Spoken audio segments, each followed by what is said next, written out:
Welcome back to Watch It Played. My name is Rodney Smith. This is Andrea.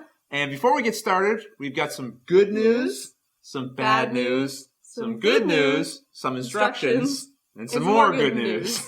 So first, the first good news.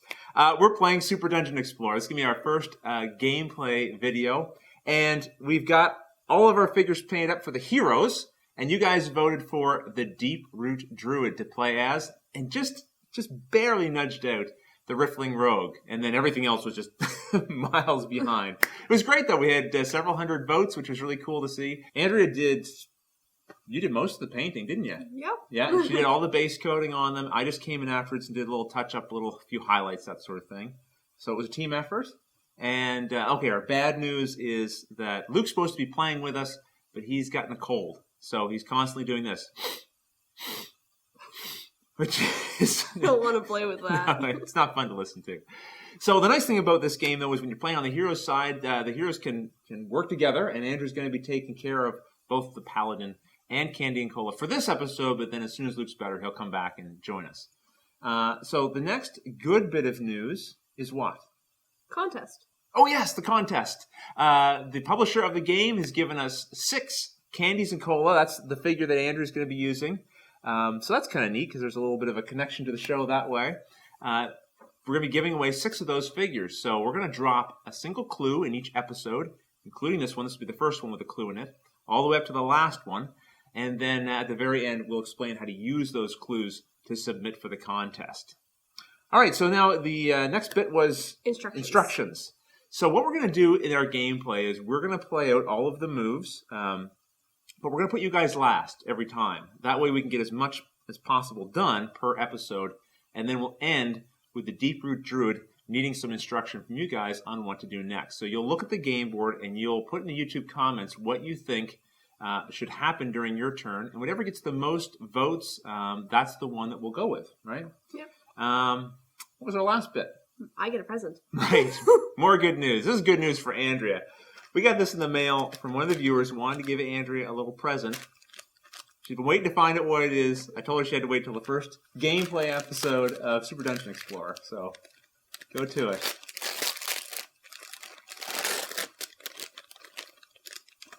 Cute. You see it there? They're like the gloves that I have. Yeah.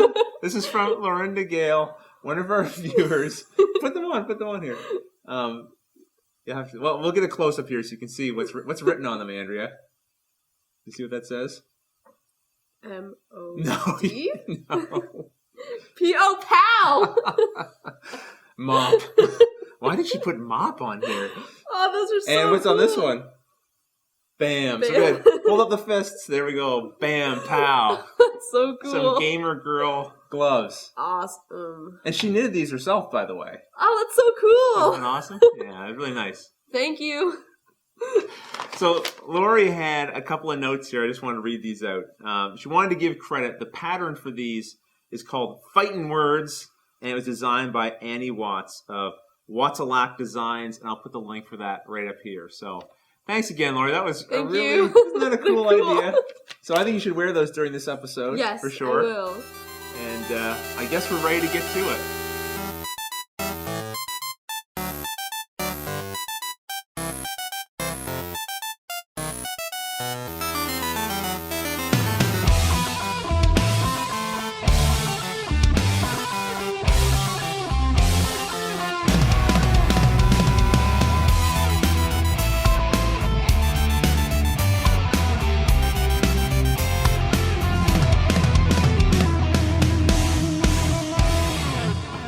She wanted to send them to you as a way of showing support between gamer girls. Oh, yeah. Pretty cool. All right, well, we're ready to begin. First, we have to roll for initiative, but We have to change the camera angle. yeah, we table. want. That's right. We want to show you guys this as much as you enjoy looking at This. this. We're going to point to the table because that's where all the action happens. So we'll do that, and then we'll get started. All right, for my initiative roll, I'm going to be using my Whelp's Will of 3 blue dice.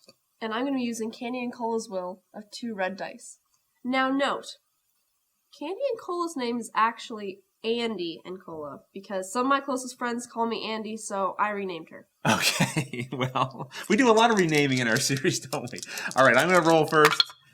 And I got a fantastic 0 Fabulous. stars. And you got 2. So that means the heroes are going first. So the first model I'm going to activate is the Royal Paladin. And he can go 6 spaces, but I'm only going to be moving him 4. Okay. And he's going to attack this guy. My Knucklehead? Yes. My poor Knucklehead. Now, my Knucklehead has an armor of 1. Not 1 die, just 1 star. So what's your attack, Andrea? The Royal Paladin has an attack of 3 blue dice. All right, let's see what you get. You have to get at least 2 to hit me. And you did get 2. And this hurt would normally mean that if Andrea was wounded, she could take a wound off. Actually 2, because I have the healer ability. That's right. Good point. Can't take advantage of that, but you do hit my Knucklehead, and he only has 1 life, so 1 hit will kill him. And what that means is we get to advance both the power gauge and the ludometer. Now I only moved 4 spaces, and the Royal Paladin can move 6. So I'm going to use that and move another space.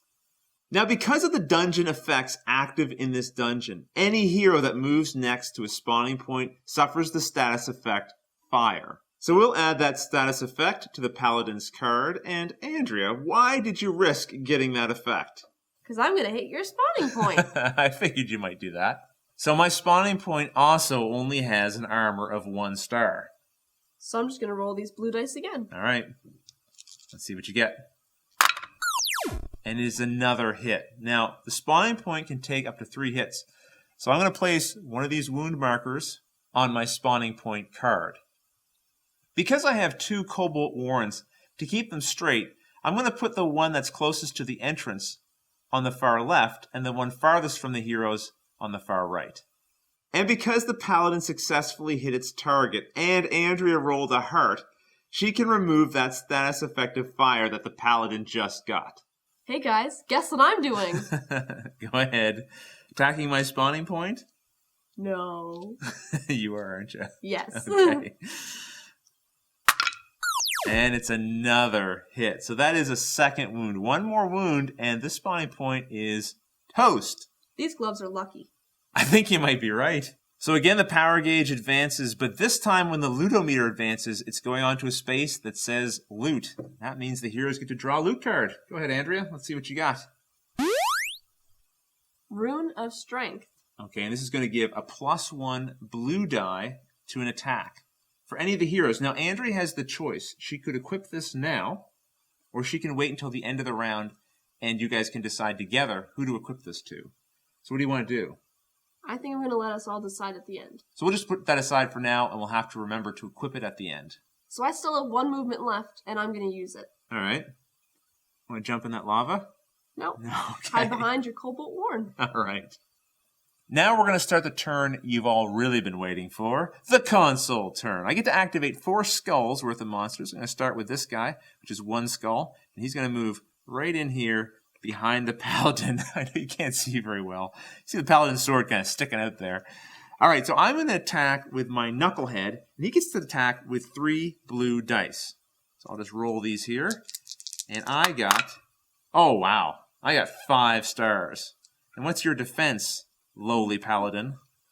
1 blue and 1 red. All right, let's see what you get. I don't think you can beat that. No. So you're going to take a wound, Andrea. I'll give you this to put on the Royal Paladin's card. So because I inflicted a wound, I get to advance the power gauge. But remember, the ludometer doesn't advance when the monsters inflict a wound. Now this time I've crossed a skull space, which means I'm going to get to collect one of these skull tokens. And then during the next round, I'll get to add this to the number of skulls worth of monsters that I can spawn. All right, so next my Iron Scale gets to move, and he's going to come around here as well to attack the Paladin. Now the first thing I'm actually going to do is activate the Iron Scale's special ability known as Shield Wall. Shield Wall is an augment with an aura of 1, so that means that the Iron Scale plus every other monster within 1 space will get a +1 blue die to its armor. To help me remember that this ability is active, I'm just going to place a little skull token here beside the Iron Scale, just a little helpful reminder. The Iron Scale still has another action left, and he's going to use it to attack the Paladin. Now, normally the Iron Scale would get a red die and a blue die. However, it has the Mob ability. The mob ability states that you get to add 1 blue attack die to this model's melee attack for every other model with mob in the melee with the same target. So that's why this knucklehead, I moved it here first, so that I would know that the iron scale would be able to take advantage of an additional die. Now you can only do that up to an additional +3 blue dice. So even if it was fully surrounded, I could never get more than +3 blue dice out of that bonus. So I'm going to roll these up. We'll see what we get. Wow. I got 1 star. So I need Andrea to roll 0. Andrea, what are you going to roll? Not 0. Not 0. Okay, so that hit doesn't land. And so I still have 1 skull worth that I can activate this turn. So I'm going to move this one here. 1, 2, 3, 4, 5, 6. And that's 4 skulls worth of monsters that I've activated this turn. So that means it's the hero's turn again, and specifically Andy and Cola. So first, I'm going to be moving 6 spaces. 1, 2, 3, 4. The fight's over 5, here, Andrea. 6. Treasure's over here, Dad. Yes, it is. So you're going to spend an action, I assume, to try to open that treasure. All right. Now with Andy's luck ability, I actually get to draw 2 treasures instead of 1. All right, go ahead. Draw 2. Now, you don't get to keep both of them. You get to pick the one that you want. Let's not get greedy. Okay. All right. So what are your options here? The Gem of Greed, which allows the hero who has it to equip 2 loot to any equipment slot except for relics. And the Rune of Quicksilver, which gives 1 extra green die to dexterity. So I'm going to choose the Gem of Greed. But I'm not going to equip it now, and I'm going to leave it so we can decide who gets it at the end of the round. Okay, sounds good. So the Rune of Quicksilver, which you didn't pick, is discarded, and this treasure chest goes away because it's now been opened, and the treasure is taken from it. Stolen from my dungeon. So I still have 2 actions left, but before I spend them, I'm actually going to use the Cola ability. Now, Cola's my little raccoon companion. Yes. And I get to roll a blue dice, and however many stars I get in potions. Is it really a raccoon? I think it kind of looks like a little raccoon. All right, well, roll the die. Let's see if you get any potions from this raccoon. And you don't. And you have 2 action points left, but nothing to spend them on, so that's thankfully the end of your turn. All right, well, now it means I can activate 4 more skulls worth of monsters. So first I'm going to move this wormling that can move 6 spaces. 1, 2, 3, 4, 5, 6. And then I will move the whelp. 1, 2, 3, 4, 5, 6. And I still have 1 skull left, so I'll move this hatchling here. 1, 2, 3, 4, 5, 6. Like so. And that's it for now, because we need you guys to let us know what the Deeproot Druid should be doing for its turn. Also, you guys have a relic, the Gem of Greed. This can be equipped to somebody, or it can be discarded for a potion, or to heal a wound or get rid of a stas effect. And a loot, the Rune of Strength, Yes. which can be discarded to heal a wound. Or remove a stas effect, but not collect a potion. So let us know what you want to do. I think you should discard both of them just to remove stas effects. That's just my suggestion. Funny. Let us know in the YouTube comments. If you like what someone else suggests, give it a thumbs up. If you don't like it, suggest something of your own. Maybe someone else will like that and give it a thumbs up. Whichever gets the most votes, that's what we'll go with. Thanks again for watching. We'll see you in the next episode.